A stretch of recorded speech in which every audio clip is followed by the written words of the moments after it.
ने मोहब्बत का जिक्र किया वैलेंटाइंस डे, वो भी एक मोहब्बत का दिन है। मुझे अपने देश से मोहब्बत है। India is my Valentine. Army job नहीं है, आर्मी एक मोहब्बत है। जहाँ पे वो टेररिस्ट ऊपर से मशीन गन फायर कर रहा है और मैं नीचे हूँ और हम एक दूसरे के नजरी मिलाप में हैं।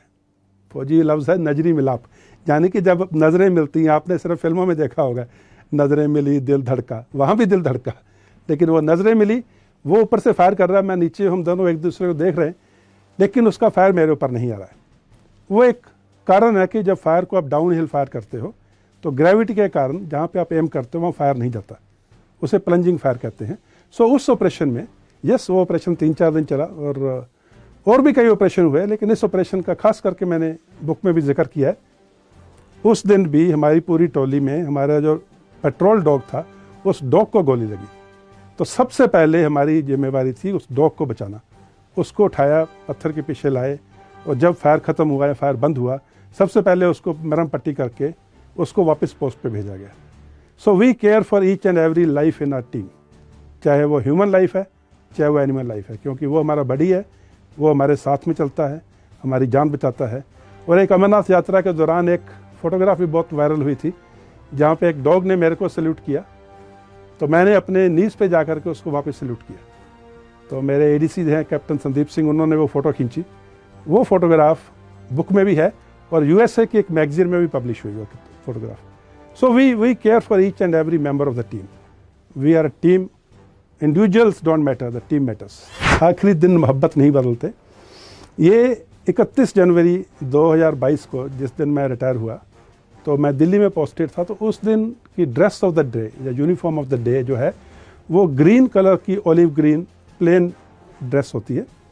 तो मैंने ये बोला कि सारी उम्र तो मैंने कॉम्बैट ड्रेस पहनी है, और आज आखिरी दिन अगर मैं कॉम्बैट ड्रेस नहीं पहनूंगा, कोई दूसरी ड्रेस पहनूंगा, तो वो मुझे ठीक नहीं लगा। सो मैं कॉम्बैट ड्रेस पहन के जब तैयार हुआ रहा था, तो उस टाइम पे किसी परिवार के सदस्य ने एक फ़ोटो खींची, वो मैंने ट्विटर पे डाली कि wearing the combat dress for one last time. तो उस टाइम पे जो नई कॉम्बैट ड्रेस है वो भी इंट्रोड्यूस हो रही थी। तो किसी ने कमेंट किया उसके ऊपर कि sir you should have Warne the new combat dress, आपको जो नए वाले पैटर्न की कॉम्बैट ड्रेस है वो पहननी चाहिए थी।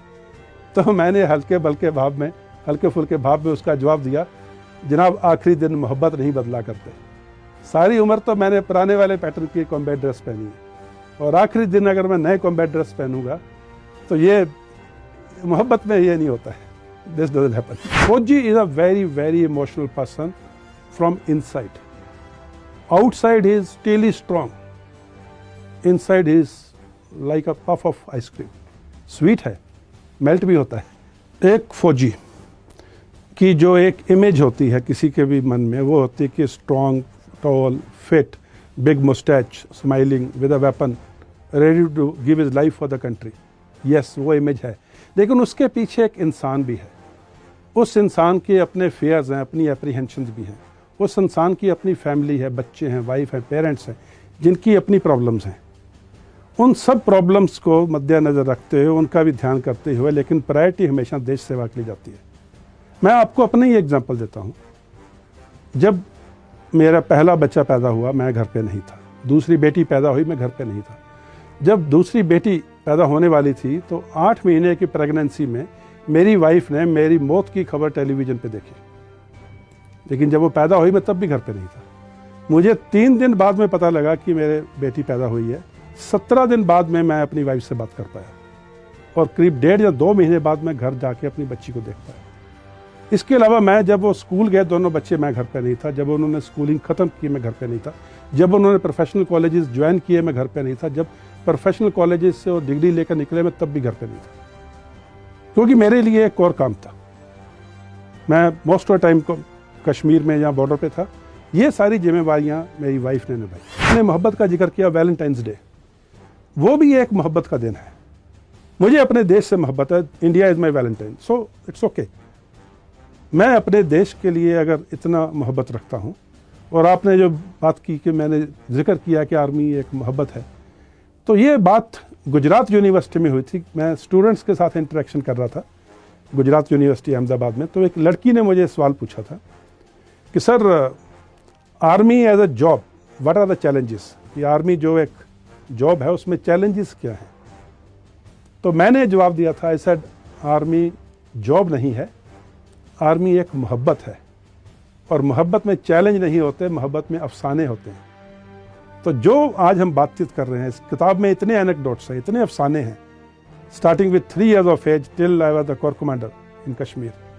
तो वो जो देश के प्रति, जो सेना के प्रति मोहब्बत है और उस मोहब्बत के जो अफसाने, वो इस किताब में भरपूर हैं। तो ये एक दिल से उस बात का जवाब निकला। जब एक सिपाही तिरंगे के नीचे खड़ा होकर पहरा देता है, तिरंगे की शान को कायम रखने के लिए, सियाचिन की पहाड़ियों में जहाँ 30-40 फुट बर्फ़ है, -40 डिग्री टेम्परेचर है, या कश्मीर के घाटियों पे, या कश्मीर के जंगलों में, या नॉर्थ ईस्ट के जंगलों में, प्लेन्स में, जहाँ हमारे जो द्वीप हैं अंडमान निकोबार, उन जगहों पे, समुंदर में, Indian navy, Indian army, Indian air force. तो जब वो जवान तिरंगे की सुरक्षा, तिरंगे की आन बान शान के लिए उसके नीचे खड़ा होकर पहरा देता है, उस टाइम पे उसको सिर्फ तिरंगा ध्यान में आता है। उसके लिए सामने दुश्मन का फायर आ रहा है, क्या हो रहा है, उसकी कोई चिंता नहीं है। और वही जवान जब उसी तिरंगे में लिपट के घर आता है, जो अपनी जान की कुर्बानी देने के बाद, तो माता पिता के लिए उससे बड़े गर्व की बात नहीं है। हमारा बच्चा कोई भी छोटे से छोटा काम करता है, स्कूल में फर्स्ट आता है, कभी क्रिकेट टीम में इंक्लूड कर लिया जाता है, तो घर आके बड़ी खुशी से बताता है, बड़े गर्व से बताता है कि आज मैं ये बड़ा काम करके आया हूँ। और माता पिता के भी सीना चौड़ा होता है, छाती चौड़ी होती है। वही बच्चा जब तिरंगे में लिपट के आता है, गर्व का काम देश के लिए करके आता है, उस टाइम पे भी जो माता पिता जो हैं, उनकी भी छाती गर्व से चौड़ी होती है। कितने माँ बाप हैं इस हिंदुस्तान में जिनके बच्चे का नाम देश की राजधानी के सेंटर में नेशनल वॉर मेमोरियल में अंकित है कि यस, 14 फरवरी पुलवामा के जो शहीद हैं, जब पुलवामा में जो 40 लोगों ने अपने CRPF के अपनी जान निशावर की, 14 फरवरी उसकी भी 4थी एनिवर्सरी है। और बुक कितने गाजी आए, कितने गाजी गए, पुलवामा के जो वीर थे उन्हीं को समर्पित है।